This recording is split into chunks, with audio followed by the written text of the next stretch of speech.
பெண்களின் பாதுகாப்பு நாளுக்கு நாள் கேள்விக்குறியாகும் அவலம்.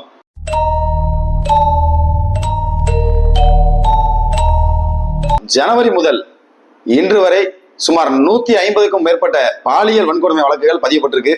வணக்கம், நான் உங்கள் ஆர்கே. உங்கள் மனதின் எண்ணங்கள் எனது வார்த்தையின் வாயிலாக. பெண்களுக்கு எதிரான குற்றங்கள் நாளுக்கு நாள் அதிகரிச்சுட்டே வருது. முதல்வரும் சரி, பள்ளி கல்வித்துறை அமைச்சரும் சரி, இதற்கு என்ன நடவடிக்கை எடுக்க போறாங்க? கடந்த 24 மணி நேரத்துல பாத்தீங்கன்னா 4 முதல் 5 பாலியல் வழக்குகள் பதியப்பட்டிருக்கு. அதுலயும் குறிப்பா பாத்தீங்கன்னா இன்னைக்கு ஒரு பெண் காவலர் ஒருத்தவங்களை அவங்க கூட வேலை பார்க்குற எஸ்பி பாலியல் வன்கொடுமை செய்தாரு அப்படின்னு சொல்லி அவர் மேல ஒரு வழக்கு பதிஞ்சு அவங்கள அவங்க மேலதிகாரி எஸ்பிட்ட அந்த காவலர் பெட்டிஷன் கொடுத்து அவங்கள சஸ்பெண்ட் பண்ணியிருக்காங்க. இப்படி பெண் காவலருக்கு ஒரு பாதுகாப்பு இல்லாத சூழல் தான் அந்த தமிழ்நாட்டில் நம்மளுக்கு நடந்துகிட்டு இருக்கு. இந்த காவல்துறையை நேரடி கட்டுப்பாட்டுல வச்சிருக்க யாருன்னு பாத்தீங்கன்னா முதல்வர். ஆனா இன்னைக்கு பெண் காவலர்களுக்கு பாதுகாப்பு இல்லாத ஒரு சூழல் தான் தமிழகத்துல நடந்துகிட்டு. அதே போல பள்ளி கல்வித்துறை எடுத்துக்கிட்டீங்கன்னா தினசரி பள்ளி குழந்தைகளுக்கு எதிராக பாலியல் வழக்குகள் பதியப்பட்டுட்டே வருது. அதே போல பாத்தீங்கன்னா பாலியல் வன்கொடுமை அப்படிங்கிற ஒரு செய்தி ஊடகத்துல அடுத்த நொடியே வரிசையா அதுக்கு அடுத்தாப்புல தொடர்ந்து இந்த பாலியல் வன்கொடுமை செய்தியே வர்ற அளவுக்கு இன்னைக்கு தமிழகம் சீர்கெட்டு இருக்கு. அதே போல பள்ளி கல்வித்துறை அமைச்சரை எடுத்துக்கிட்டீங்கன்னா திரைப்பட விழாவிற்கு செல்றதுக்கு டைம் இருக்குங்க. ஆனா இந்த பள்ளி குழந்தைகள் இத்தனை பேர் பாதிக்கப்படுறாங்க. அதற்கு நடவடிக்கை எடுக்கிறதுக்கு எந்த ஒரு முன்னெச்சரிக்கை நடவடிக்கை எடுக்கிறதுக்கும் அவங்க தயாரா இல்ல. இந்த பாலியல் சீண்டல்களை தடுக்கிறதுக்கு என்னெல்லாம் பண்ணலாம்னு சொல்லி மக்கள்கிட்ட கேட்டா அவங்க பள்ளியில பெண் குழந்தைகளுக்கு பெண் ஆசிரியரையும் ஆண் மாணவர்களுக்கு ஆண் ஆசிரியரையும் நியமிக்கணும். அப்படின்னா பாலியல் சீண்டல்களை வழக்குகள் கொஞ்சம் குறையும் அப்படின்னு சொல்லி பெற்றோர்கள் எதிர்பார்க்காங்க. பள்ளியில இன்டர்னல் மார்க் அப்படின்னு சொல்லி ஒரு மதிப்பெண் ஒன்று வச்சிருக்காங்க. பெற்றோர்களோ மாணவிகளோ என்ன சொல்றாங்கன்னா அந்த இன்டர்னல் மார்க் இருக்க போய் தான் நீ இதை பண்ணணும் அதை பண்ணணும்னு சொல்லி கட்டாயப்படுத்துறாங்க. அதனால இந்த மாதிரி பாலியல் சென்றல்கள்லாம் அதிகமா நடக்குது.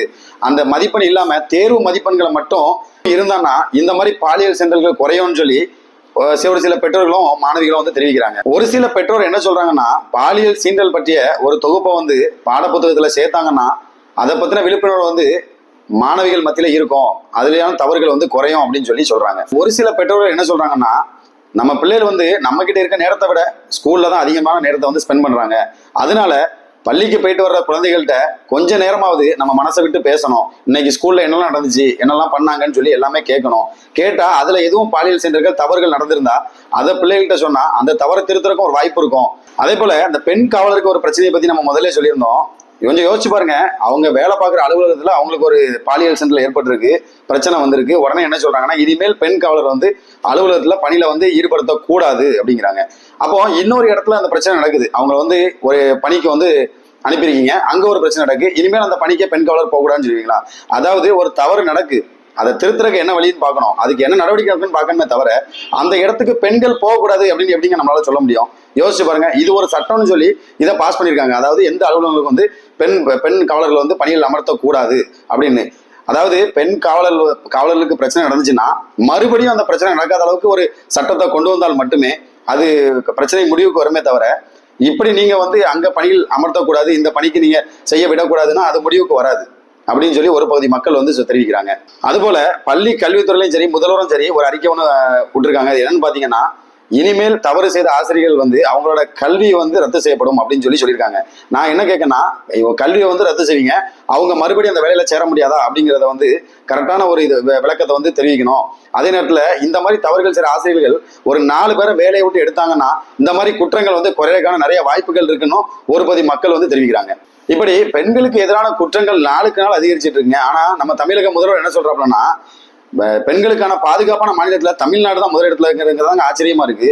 கொஞ்சம் யோசிச்சு பாருங்க. தினசரி பிரச்சனைகள் கடந்த 36 மணி நேரத்துல மட்டும் 18 வழக்குகள் பாலியல் வன்கொடுமைக்கு எதிராக பதியப்பட்டிருக்கு. அதுல 14 மாணவிகள், 4 பெண்கள் உட்பட 18 பேர் பாதிக்கப்பட்டிருக்காங்க. கொஞ்சம் யோசிச்சு பாருங்க, எதுல நம்மளுக்கு பாதுகாப்பு இருக்கு? பழைய காலத்துல பெண்கள் வீட்டை விட்டு வெளியே விட மாட்டாங்க யாரையும், பெண்களை. ஆனா இன்னைக்கு பாத்தீங்கன்னா சுதந்திரமா பெண்கள் வெளியில வர்ற அளவுக்கு இருந்துச்சு. ஆனா இப்போ இருக்க பெண்கள்கிட்ட கேட்டனா மறுபடியும் இந்த ஆட்சியால நாங்க மறுபடியும் வீட்டுக்குள்ளேயே முடங்கி கிடக்க வேண்டிய நிலைமை வந்துருமோ அப்படின்னு சொல்லி நிறைய பெண்கள் அச்சம் தெரிவிக்கிறார். பெண்களுக்கு எதிரான குற்றங்கள் குறைய வேண்டும், பெண்களுக்கான பாதுகாப்பை தமிழக அரசு உறுதி செய்ய வேண்டும் என்று கேட்டுக்கொள்கிறேன். மீண்டும் அடுத்த காலத்தில் சந்திப்போம். நன்றி.